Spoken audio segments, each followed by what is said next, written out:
Hey guys, I'm Barb. Welcome to my channel. Today I want to show you some of the books that I produced when I first started with KDP. Some of them are not great and some I think are really nice. Just like a lot of people, when you first start on KDP, everybody wants to produce books, put them on there, make some money overnight, and it just doesn't happen that way. You're going to be very disappointed if that is your goal. So a lot of us usually start with the no content. I call them low content when they have at least lines in there. I call them low content, but others call them no content. But anyway, that's what a lot of people start with, and those are the notebooks and the journals and things like that. So let me show you.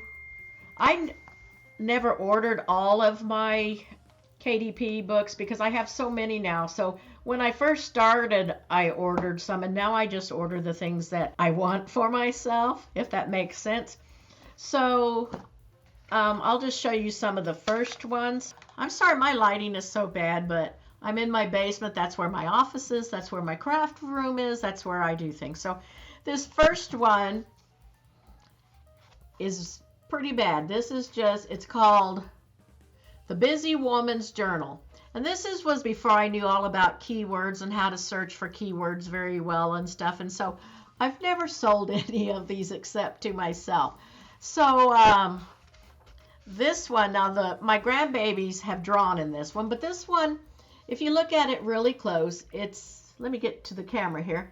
It is a matte cover, so there's no shine to it. If you look here, I put a box. I don't know which way to move my finger. But I put a box on here to put the words in, and I put some words in there, but it's just so plain. Like, I could have done so much more to this box to make it more appealing.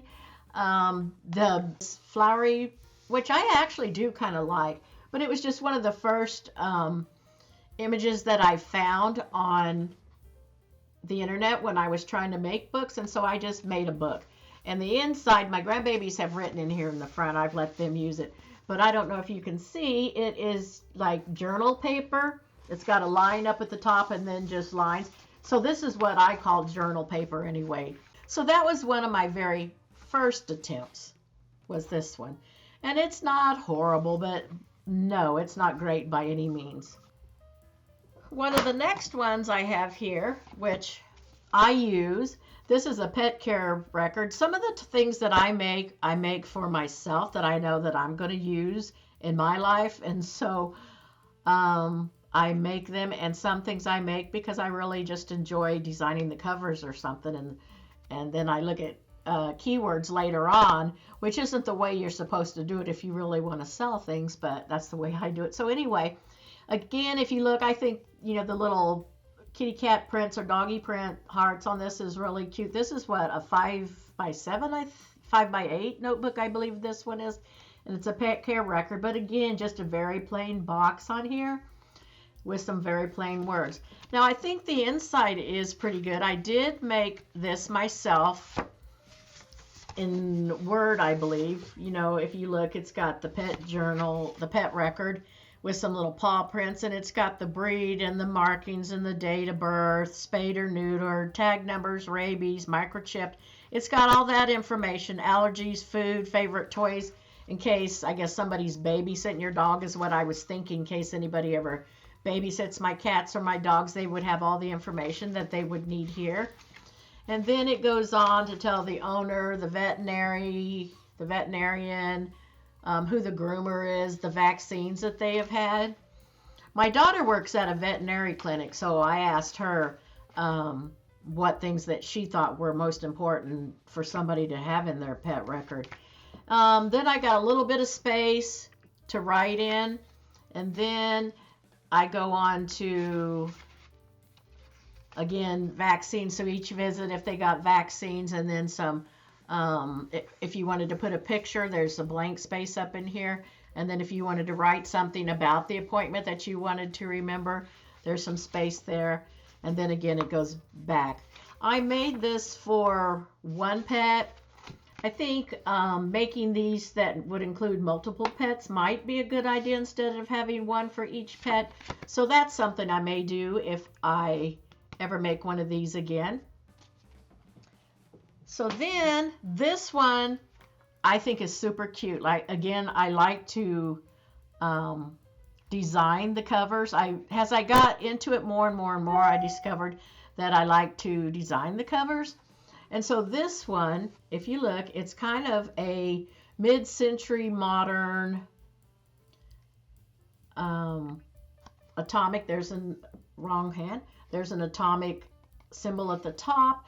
And then these are all figures that I got off of Canva, but they were each individual. So yes, I used Canva images, but I combined them in a way that I wanted them. So what I have here is the woman and the man and the furniture. I picked out the furniture and the plants back here and the light up at the top, the little chandelier. We got the little cat, that little cat shape that's very popular back for mid-century modern.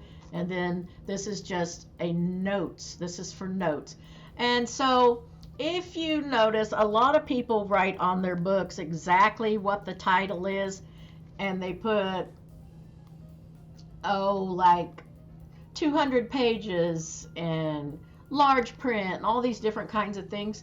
But I don't like that on a lot of my books. I like my book to the way I would want it. I don't want, like, this is for notes. I don't want this covered with a bunch of basically advertising and things. I want this to be something that I enjoy carrying around and I enjoy looking at, and other people enjoy looking at it. But anyway, so I really like this one. If you look here, I've got some color on the binding edge here, which is, I think, very attractive. If you look back at my first books, this pet one, it didn't have that on there. And this pet one is a very small book. It's only, I think, the minimum 24 pages. This one, if you look, I didn't put any of that color on the edge. That was before I knew to do that. But this one I did. This one also has a shiny cover because I think for certain things, you can clean them off better, and I just like them. This one, like I said, is for notes, and so it has what I call shorthand paper. That's not what it's called, but that's what I call it because I took shorthand in high school because I'm old, and that's what we did back then. And so I call it shorthand. But I find this really, it's a handy size. I can throw it in my briefcase or my purse or whatever else I've got. And I just like it to have the two sides. I fill up one side, then I fill up the other side. So that's one that I really, really enjoy. I love this one.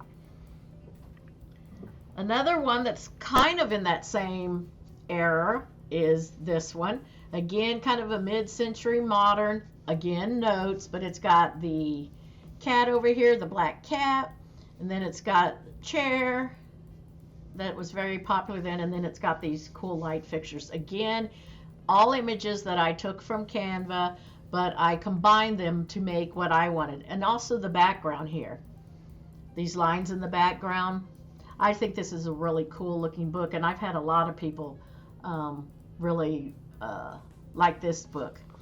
And again, it is the same as the other one. It's just got that split page lining in it. And this is a matte cover. You don't see any shine on this one. It's a matte cover. So that's one of my favorites too. This one I made for myself. And I did this one a couple of times. I changed the cover a couple of times on it.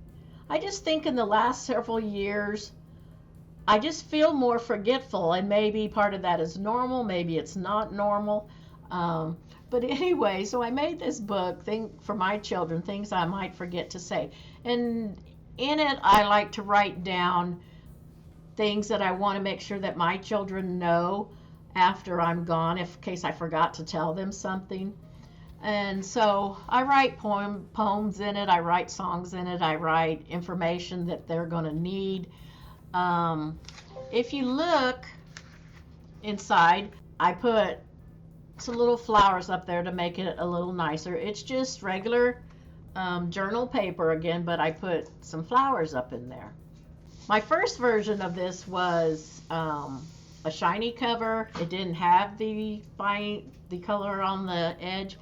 And if you look, I put a circle around the green instead of just a square. I made it kind of a rounded corner. I put a line around there to just make it a little bit nicer. And I love these flowers on here. These are two of my favorite flowers. This is a matte cover, so you don't see any reflection on it. And I think this is a 6 by something. So then I did make a male version of this one. I don't have a copy of it here. It's basically, it looks like leather. It's a brown leather with some black print on here, and it has the color on the binding here, and it's got black print with some outline. And on the inside, I put on the pages, instead of flowers in the men's, I put a kind of a wheat image, you know, a stalk of wheat. And so I think that's a really attractive book. So there's that one. As everybody does, composition notebooks. This is what I call my groovy one. And it's got the little block on here, composition book, couple lines. It says college ruled 200 pages. Again, I did put a color on the binding edge, on the spine, and it is 200 pages of college ruled notebook. Pretty simple. The problem that I had, because I had made so many college ruled journals and notebooks and things, I did not do it at the right time of year. You know, school shopping starts in July, August and stuff, and I was a little bit late catching that that quarter, that time of year that people are really buying those. So I missed that, even though I think I've got some really cute composition notebooks. And so I'm hoping that come this next school season, I will catch that and do pretty well in sales. So anyway, this is a 200 page, which is bigger than most. Most of them are about 120. So this is a really good deal. It's a little smaller than what a lot of composition notebooks are. This is a 8 by 10, I believe this one is. This is a primary ruled one. This is that the same size? Let me see. No, this one is an 8 by 11, I believe. And this one I took all these little dinosaurs individually and moved them around on the page until I got it the way that I wanted it. I think this one is super cute. Little boys love it. My grandson just really loves this. And it's primary ruled with picture space, 200 pages. So if you open it up, you can see that there's room here to draw a picture, for the child to draw a picture and then write a story, or maybe for the parent to draw a picture or paste a picture of something in there to spark the kid's imagination, and then they can go ahead and write that story. So this is a real nice one with the colored binding, or the colored spine. This is shiny because it's for kids, and I just think it's easier to wipe that off if they're kids. Is another one. This is an 8 by 11. This one is, I'm not sure how many pages this one is. I love this one. This is for my grandbaby who's obsessed with everything outer space, as I kind of am. If you look, spaceships are usually for boys, but this one's for girls. I have one that's for girls and for boys, but this one's for girls. It's got the little blue and pink spaceship with the pink spine. So very cool. This one happens to be a matte cover because my little darling that loves spaceship, she's more mature, and I don't think that she'll spill or anything with it, and so I think it's a little bit more sophisticated for her. This one, this is a writing notebook, and I made this in a landscape position rather than portrait position. This one's a landscape, and so instead of opening like this and reading it, it's meant to be like this, so it's like a writing tablet. And so it's got the ABCs on this first page, and then every page after that is just practice pages. Okay, But that's kind of cool, again, with the binding. I just think that just adds so much.